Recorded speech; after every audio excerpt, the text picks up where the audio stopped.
It's been a fantastic midweek so far for Premier League sides. Premier League teams, top six, smashing it through. Barring Aston Villa and Spurs who could not record wins. Arsenal recorded a thumping 4-0 win at home to Atletico Madrid. Liverpool away to Frankfurt won 5-1. Chelsea won 5-1 at home to Ajax. City won away to Villarreal. Haaland on the score sheet is in the form of his life.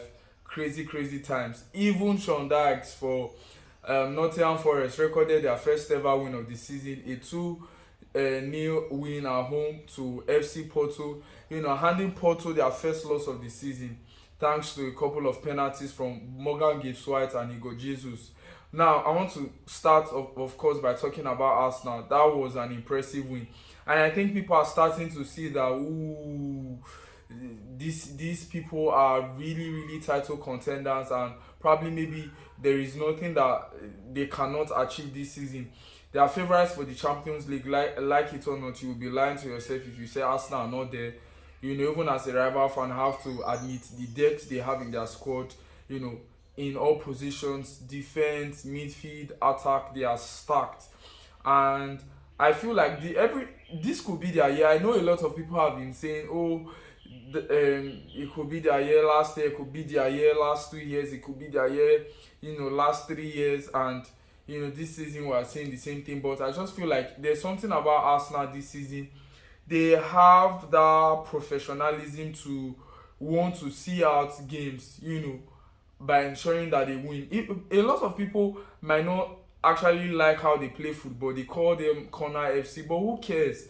I think Arteta has become so pragmatic that he understands that football these days is all about results. We used to laugh at Arsenal back then that, they play beautiful football, but they cannot win. They don't win the biggest of titles. They don't win the biggest of major trophies, the Champions Leagues and what have you. And now it seems like they've left that and they're focusing on how to win. And if that means focusing a lot on their set piece and working on corner kicks and free kicks, and they are scoring from them and they are winning games, why not? Who cares? Because at the end of the day, what matters is the titles they win, the trophies they won, the matches they will win, and so on and so forth. And I feel like this might actually really be their year for them to win the Premier League, probably maybe win the Champions League, because like it or not, I think the Champions League is there for the taking for any team, because it's a competitive format. You just never know. Some of all these games are the group phase are just one-off games, and it's not like it's two-legged. One-off games, and eventually before we get to the knockout phases where there are two-legged ties, and it becomes a little bit more intense. But I feel like the Champions League is there for the taking now. I actually really feel that since this new format has been brought, there are actually no clear favorites, because it's brought out a sort of like competitiveness among the top teams to see that we can actually really have a go at this. We can actually really have a go at teams, especially when it's in a league format and teams are just garnering points as much as they can to ensure that they go through to the knockout phase. And you see a lot of surprises, because there are some top teams that will necessarily miss out top 8. They'll have to play the playoffs and might not even qualify for the playoffs, to be able to participate at the knockout stage. You just never can tell. And then Liverpool recording a thumping 5-1 away win to Eintracht Frankfurt, even after going down a goal behind. And they've recorded 4 losses in a row, back to winning ways. That would do a lot for confidence.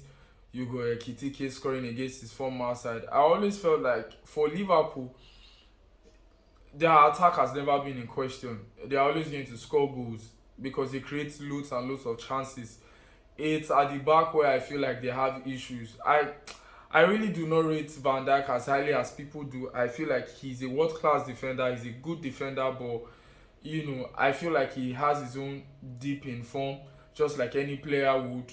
Konate has actually really not that been impressive for me, and they've not actually really replaced Andy Robertson and Trent Alexander-Arnold so far. Kekes and Frimpong, they've been doing quite a decent job so far. I know Frimpong went out injured, and Slot has confirmed that he will be asked for a couple of weeks, if not more, with an injury, and wish him the best of recovery.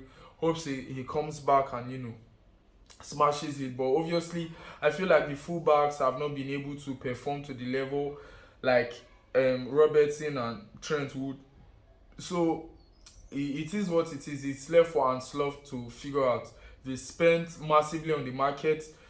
He's been backed, and I think I was watching an interview by Jurgen Klopp where he was saying he actually really didn't know that Liverpool had this much money to spend. Of course, we also have to look at the fact that they've made some brilliant sales so far, but some of the deals that they've stricken for some of these players they've signed is absolutely mouth watering, and it goes on to tell you that I actually really do feel that they have to be able to face the scrutiny that comes with making big signings, because Chelsea had to go through the same thing when we signed Moises Caicedo, we signed Enzo Fernandez, and a lot of people were saying that like we are like £1 billion bottle jobs.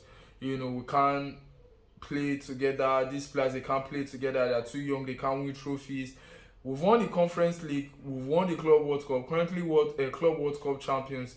It goes on to tell you, and I think I agree with the ownership at the top, where it's more of like you don't judge experience by just longevity by age. You judge experience by the amount of games you play, because the amount of games you've played, it's actually really what's going to breed in the experience.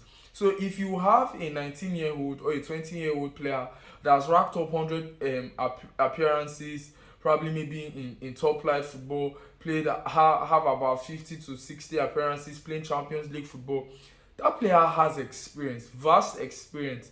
So experience is not just about longevity in age, it's about the amount of games you've played. And I tend to agree with that. William Estevao. Look, I have been raving about this kid for so long, and a lot of you were doubting me and felt like, oh, he's just one of those South American Brazilian kids, that will be hyped, the next Neymar, the next Messi, and they will not live up to the billing. Look at what's happening to Hendrick and Madrid. But I kept on telling you that this kid is special. William Estevao, what a performance against Ajax. Boy was everywhere.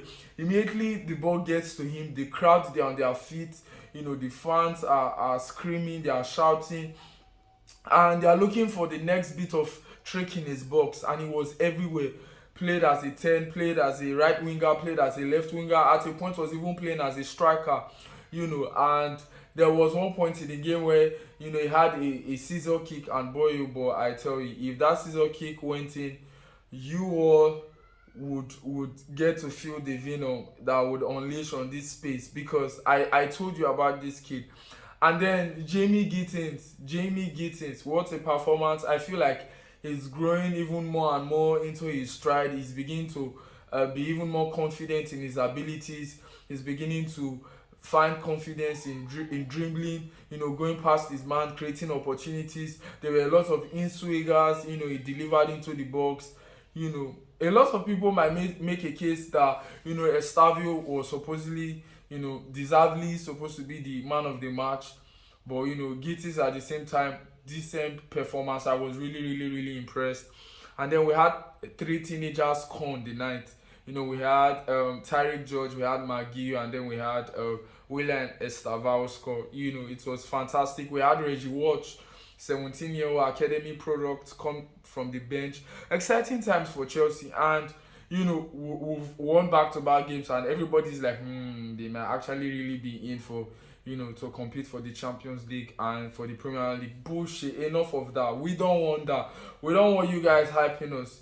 We want you guys to keep seeing us as underdogs, to keep saying that we can't win titles with this team, to keep saying that we're too young and we don't have the experience to win. You all said that last season, and we won the Conference League and we won the Club World Cup. And so we need you all to keep doubting us, because that's when we rise up to the occasion. That's where we keep acting like the Phoenix and we just, soar and fly as high as we can. And of course, we need that bit of, underdog feeling, because it just keeps us pushing and, smoothly running towards the place where we achieve our objectives, and that's essentially really winning titles. And then Enzo Maresca, I think we are so blessed to have him. His attention to details, to tweak things, adapting, our lineup to our opponents, and how he's able to steady the ship and gather the ship and ensure that a lot of the workload is being managed. Lavia has played 3 games in a row. Is building up his fitness. Delap will be coming soon. Kopama will be coming soon. It's just exciting times, for Chelsea Football Club. And I reckon that, of course, obviously, come the end of the season, we are definitely going to win a trophy or two. Trust me, believe me. And it is what it is. And then City Haaland just keeps on scoring. John Stones inverting back into midfield, and it looks like my word, Pep Guardiola has gone back to his tactics when he won the treble. I feel like City are actually, title contenders, like it or not, for the Premier League and even for the Champions League. They have so much quality in depth. Trust me, they do. And I just reckon that this is going to be an exciting season, and a season where the top teams, the Liverpools, the Cities, the Arsenals, the Chelseas, are just going to be hunting for glory. Not just even on a league phase, but even on the European phase. And I tell you that there's a lot to be excited about. There's a lot to be excited about. Trust me. And please do not forget to like. Please do not forget to share. Leave down your comments. I will try and as much as I can to respond to as many comments as I can. Turn down the bell like notification button if you've not turned it on before, to have any updates anytime and upload any video. And so subscribe if you've not subscribed before. So that'll be all for now. Peace. Bye bye.